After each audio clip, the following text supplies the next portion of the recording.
अपने सत्य की रक्षा कीजिए। जो मनुष्य सत्य से विचलित होता है वह शमशान की भांति त्याग देने योग्य है। नरश्रेष्ठ पुरुष के लिए अपने सत्य की रक्षा से बढ़कर दूसरा कोई भी धर्म नहीं बतलाया गया है। जिसका वचन निरर्थक मिथ्या हो जाता है उसके अग्निहोत्र, स्वाध्याय तथा दान आदि संपूर्ण कर्म निष्फल हो जाते हैं। धर्मशास्त्रों में बुद्धिमान पुरुषों ने सत्य को ही संसार सागर से तारने के लिए सर्वोत्तम साधन बताया। इसी प्रकार जिनका मन अपने बस में नहीं, ऐसे पुरुषों को पतन के गर्त में गिराने के लिए असत्य को ही प्रधान कारण बतलाया गया है।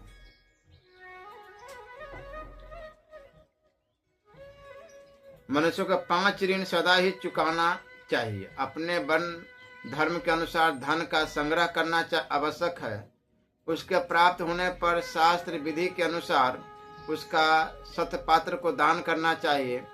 सत्य, सरलता, तपस्या, दान और दया से सदा युक्त रहना चाहिए। राग द्वेष का परित्याग करके शास्त्रोक्त कर्मों का अपनी शक्ति के अनुसार प्रतिदिन श्रद्धा पूर्वक अनुष्ठान करना चाहिए। ऐसा करने से मनुष्य अपने वर्ण के लिए विहित उत्तम लोकों को प्राप्त होता है।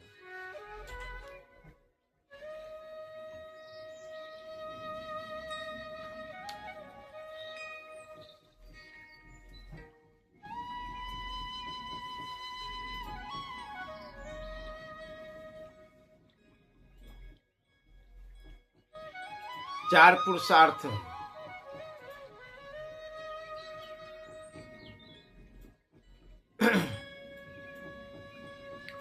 जैसे पत्नी के लिए, स्त्रियों के लिए केवल पति की सेवा करने मात्र से पुरुषों के दुख सहकर उपार्जित किए हुए पुण्य का आधा भाग प्राप्त कर लेती है। स्त्रियों के लिए अलग यज्ञ, श्राद्ध या उपवास का विधान नहीं है। कोई पति की सेवा मात्र से अभिष्ट लोगों को प्राप्त कर लेती है। अतः महाभागे, तुम्हें सदा पति की सेवा में अपना मन लगाना चाहिए, क्योंकि स्त्री के लिए पति ही परम गति है। पति जो देवताओं, पितरों तथा अतिथियों का सत्कार पूर्वक पूजा करता है, उसके भी पुण्य का आधा भाग स्त्री अनन्य चित्त से पति की सेवा करने मात्र से प्राप्त कर लेती है। 4 पुरुषार्थ है: अर्थ, धर्म, काम और मोक्ष। 4 प्रकार के पुरुष है संसार में: पामर, विषयी, साधक और सिद्ध। जिनका परम प्राप्य अर्थ या काम है वह या तो पामर है या विषय, क्योंकि न्याय या एवं धर्म पूर्वक सदाचार की मर्यादाओं की रक्षा करते हुए भी अर्थोपार्जन एवं काम उपभोग को ही पुरुषार्थ मान लेना मनुष्य जीवन का दुरुपयोग है। ऐसे लोग विषयी हैं, लेकिन जो अर्थ या सुख भोगों की सामग्री की प्राप्ति के लिए न्याय, अन्याय, धर्म, अधर्म किसी की चिंता नहीं करते, जो छल, कपट, दंभ, झूठ, ठगी, चोरी, डकैती, हिंसा आदि के द्वारा अर्थोपार्जन करते हैं या अन्य सुख के साधन जुटाते हैं, तो वो पामर है। पामर कोटि के पुरुष तो नरक में जाएंगे ही। नरक के अतिरिक्त उनके लिए और कहीं स्थान ही नहीं। विषय के लिए भी यम द्वार देखना लिखा होता है। जो अपनी मानवता का लक्ष्य पाशविक भोगों की प्राप्ति बना ले, सृष्टि नियामक उसे मनुष्य कैसे रहने दे सकता है? उसकी पशुता ही उसे पशु, पक्षी, कीट, पतंग आदि योनियों में ले जाती है। बात तो उनकी है जो धर्मात्मा है। धर्म ही जिनका परम पुरुषार्थ है, जिनका जीवन धर्ममय है। सत्य, सदाचार, संयम, तप और यज्ञ जिनके प्रिय कार्य है, ऐसे धर्मात्मा पवित्र है, वंदनीय है, देवता है, क्योंकि देवत्व स्वर्ग उनकी प्रतीक्षा करता होता है। लेकिन क्षमा कीजिए, देवता होने पर भी सच्चे अर्थ में वो एक चतुर व्यापारी मात्र है। चतुर व्यापारी बड़े लाभ की आशा से जो कष्ट सह ले, त्याग कर ले, वर्तमान पूंजी को लगा दे, वही तो चतुर व्यापारी है। इस जीवन के वर्ष तो अनंत जीवन के क्षणों के जैसे इस सीमित काल में कष्ट सह लेना, तप, त्याग और प्राप्त अर्थ तथा काम के साधनों का यज्ञादि में उपयोग इस आशा एवं कामना से उपयोग कि उसका अनंत गुणित फल परलोक में मिलेगा। चतुर व्यापारी का व्यापार इससे अधिक निपुणता से कहाँ होता है। यह व्यापार सफल है। धर्म पर आशा विश्वास करने वाला निराश नहीं हुआ करता। धर्म का अनंत गुणित फल तो मिलता ही है। यज्ञ सकाम कर्म और उसका फल स्वर्ग धर्मात्मा देवता है और उसे देव तत्व प्राप्त होता ही है। लेकिन देव तत्व स्वयं नश्वर जो है, कोई देवता कब तक, जब तक उसके पुण्य समाप्त न हो जाए। फिर तो भगवान ने गीता में भी बताया है कि पुण्य समाप्त हुआ और स्वर्ग से गिर जाता है। फिर जन्म जरा व्याधि और मृत्यु का वही चक्कर। जब तक कामना है, जन्म मरण का चक्कर समाप्त कैसे होगा। देवता होकर इस चक्र को कोई समाप्त नहीं कर सकता। इसे तो मनुष्य ही समाप्त कर सकता है। मनुष्य नारायण का नर, मनुष्य नारायण सखा नर धर्मात्मा देवता है, पर मनुष्य कहाँ है। वह धर्म करता है, यज्ञ करता है, सकाम कर्म करता है, किंतु नारायण को सखा कहाँ बना पाता है। नर मनुष्य तो वह जो नारायण को सखा बना पाता है। मनुष्य जब सचमुच मनुष्य बन जाता है, नारायण को सखा बनाकर वह जब अपनी नर रूपता प्रत्यक्ष कर लेता है, मोक्ष उसका स्वरूप है, सिद्ध पुरुष है। वह मनुष्य कैसे मनुष्य बने, सीधा सा उत्तर है साधक बनकर। साधक ही तो सिद्ध होता है। अर्थ काम तथा धर्म से प्राप्त स्वर्ग आदि समस्त भोगों से वैराग्य, भगवत भजन और भगवत प्राप्ति, जिसमें वैराग्य है, जिसमें कोई कामना नहीं, सच्ची उपरति है, उसके बंधन तो छीन हो चुके हैं। उसके द्वारा ही भजन होता है। सच्चा भजन भगवान की अखंड स्मृति। जब कोई भजन करता है, अपने उस परम सखा नारायण को स्मरण करता है, उस दयामय को आते देर कहाँ लगती है। भगवत धाम तो उसका अपना घर है, वहां जाकर फिर कोई लौटता ही नहीं। संसार में जो वस्तु उत्पन्न होती है वह सब नश्वर है, अतः उसके लिए शोक नहीं करना चाहिए। मनुष्य में पुण्य के भागी वही होते हैं जो गौ ब्राह्मण तथा देवताओं के लिए अपने प्यारे प्राणों का उत्सर्ग कर देते हैं।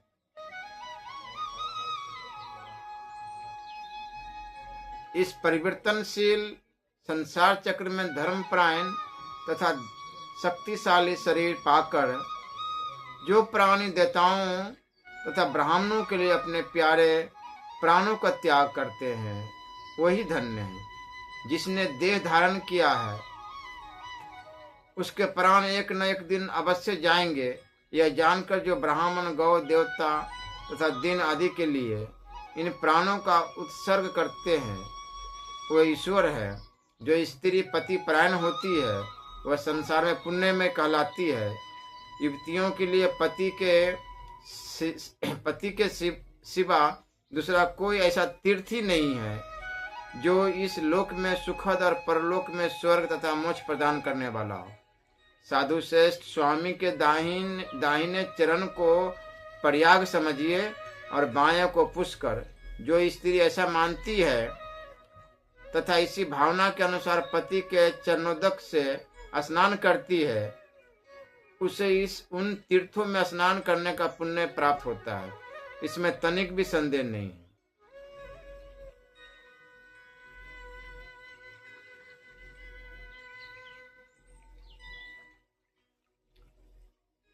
स्त्रियों के लिए पति के चरणोदक का अभिषेक प्रयाग और पुष्कर तीर्थ में स्नान करने के समान है।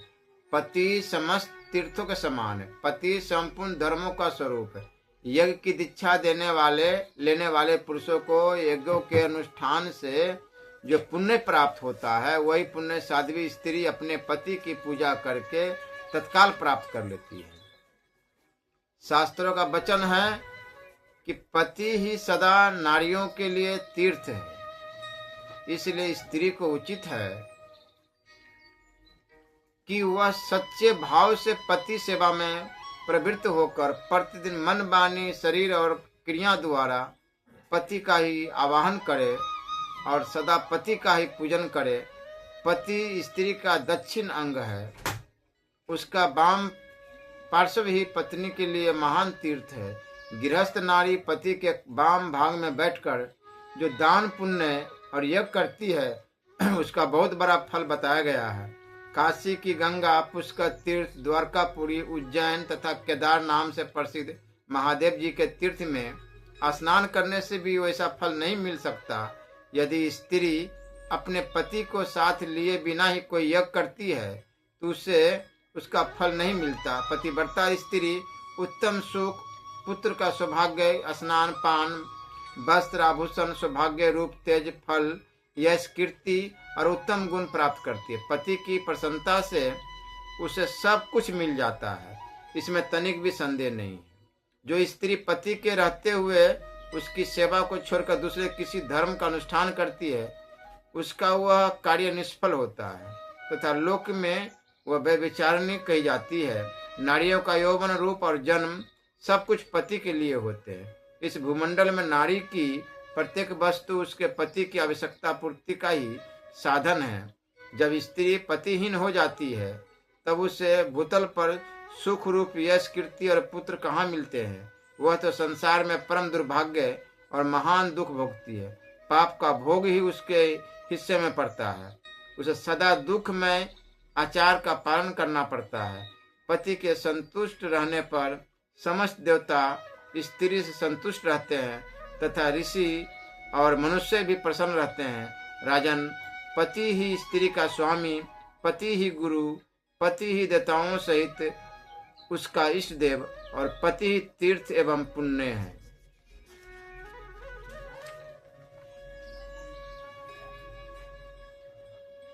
पाप एक वृक्ष के समान है, उसका बीज है लोभ, मोह उसकी जड़ है, असत्य उसका तना और माया उसकी शाखाओं का विस्तार। दंभ और कुटिलता पत्ते हैं, कुबुद्धि फूल है और निष्ठता उसकी गंध तथा अज्ञान फल है। छल, पाखंड, चोरी, ईर्षा, क्रूरता, कूटनीति और पापाचार से युक्त प्राणी उस मोह मूलक वृक्ष के पक्षी है जो माया रूपी शाखाओं पर बसेरा लेते हैं। अज्ञान उस वृक्ष का फल है और अधर्म को उसका रस बताया गया है। तृष्णा रूप जल से सिंचने पर उसकी वृद्धि होती है। अश्रद्धा उसके फूलने फलने की ऋतु है। जो मनुष्य उस वृक्ष की छाया का आश्रय लेकर संतुष्ट रहता है, उसके पके हुए फलों को प्रतिदिन खाता है और उन फलों के अधर्म रूप रस से पुष्ट होता है, वह ऊपर से कितना ही प्रसन्न क्यों न हो, वास्तव में पतन की ओर ही जाता है। इसलिए पुरुष को चिंता छोड़कर लोभ का भी त्याग कर देना चाहिए। स्त्री, पुत्र और धन की चिंता तो कभी करनी ही नहीं चाहिए।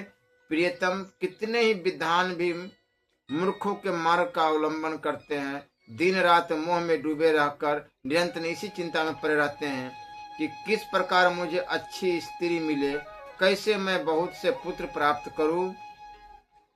ब्रह्मचर्य, तपस्या, पंचम महायज्ञों का अनुष्ठान, दान, नियम, क्षमा, सोच, अहिंसा, उत्तम शक्ति, ईश्वरीय बल और चोरी का भाव, ये धर्म के 10 अंग हैं। इनके अनुष्ठान से धर्म की पूर्ति करनी चाहिए। धर्मात्मा पुरुष मन, वाणी और शरीर तीनों की क्रियाओं से धर्म का संपादन करता है। फिर वह जिस जिस वस्तु का चिंतन करता है वह दुर्लभ होने पर भी उसे प्राप्त हो जाती है। सदा सत्य भाषण में जिसका अनुराग है, जो पुण्यात्मा होकर साधुता कार से लेता है, ऋतु काल प्राप्त होने पर ही अपनी स्त्री के साथ समागम करता है, स्वयं दोषों से दूर रहता है और अपने कुल के सदाचार का कभी त्याग नहीं करता, वही सच्चा ब्रह्मचारी है।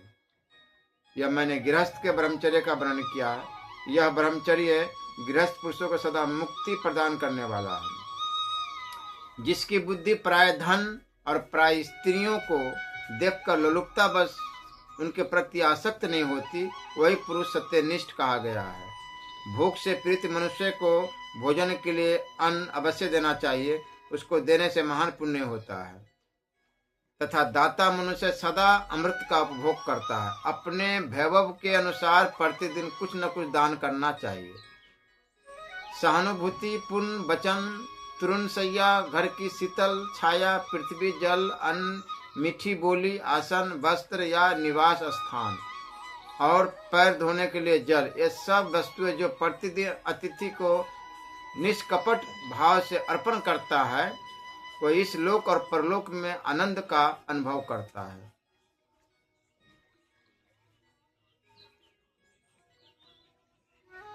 जगत गुरु हमारे जीवन में सर्वदा पद पद पर विपत्ति आती रही। कौन कहा? माता कुंती ने। क्योंकि विपत्तियों में ही निश्चित रूप से आपके दर्शन हुआ करते हैं और आपके दर्शन हो जाने पर फिर जन्म मृत्यु के चक्कर में नहीं आना पड़ता। मनुष्य जीवन की सफलता इसी में है कि वह कभी उपकारी के उपकार को न भूले, बल्कि उसके उपकार से भी बढ़कर उसका उपकार कर दे। मनुष्य ईश्वर के अधीन है, उनकी स्वाधीनता कुछ भी नहीं है। ईश्वर ही प्राणियों के पूर्व जन्म के कर्म बीज है के अनुसार उनके सुख दुख तथा प्रिय अप्रिय वस्तुओं की व्यवस्था करता है। जैसे कठपुतली सूत्रधार की इच्छा अनुसार नाचती है, वैसे सारी प्रजा ईश्वर इच्छा अनुसार संसार के व्यवहार में नाच रही है। ईश्वर सबके भीतर और बाहर व्याप्त रहता है, सबको प्रेरित करता है और साक्षी रूप से देखता रहता है। जीव एक कठपुतली है, वह स्वतंत्र नहीं, ईश्वराधीन है। जैसे सूत में गुथी हुई मनिया नाथे हुए बैल और जलधारा में गिरे हुए वृक्ष पर अधीन होते हैं, वैसे ही जीव भी ईश्वर के अधीन है। जीव ईश्वर के ही नियंत्रण में रहता है, क्योंकि जो जिसका अंश होता है वह उसी में लीन होता है और बीच में भी उसी के अधीन रहता है।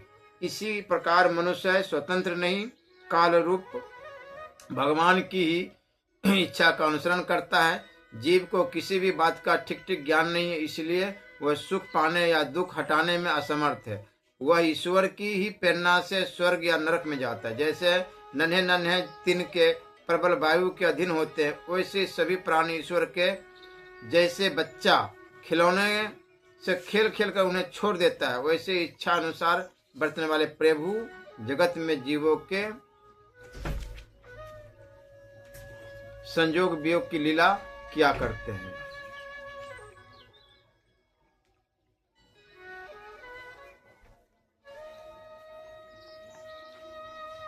जिस समय दुशासन द्रौपदी का वस्त्र खींचने लगा, द्रौपदी भगवान श्री कृष्ण का स्मरण करके मन ही मन प्रार्थना करने लगी। गोविंद द्वारकावासी सच्चिदानंद स्वरूप प्रेम धन गोविंद जन वल्लभ सर्वशक्तिमान प्रभु, कौरव मुझे अपमानित कर रहे हैं। क्या यह बात आपको मालूम नहीं है? नाथ रमानाथ वज्रनाथ आरतीनाशन जनार्दन, मैं कौरवों के समुद्र में डूब रही हूँ, आप मेरी रक्षा कीजिए। श्री कृष्ण आप सच्चिदानंद महायोगी, आप सर्वस्व रूप एवं सबके जीवन दाता है। गोविंद मैं कौरवों से गिरकर बड़े संकट में पड़ गई हूँ, आपकी शरण में हूँ, आप मेरी रक्षा कीजिए। श्री कृष्ण महाबाहु कृष्ण देव की नंदन, हे अविनाशी वासुदेव, इतना प्रार्थना सच्चे सारे संसार से उन्होंने मदद मांगा, किंतु संसार से उन्हें कोई मदद नहीं मिला। एक केवल परमात्मा ही उनका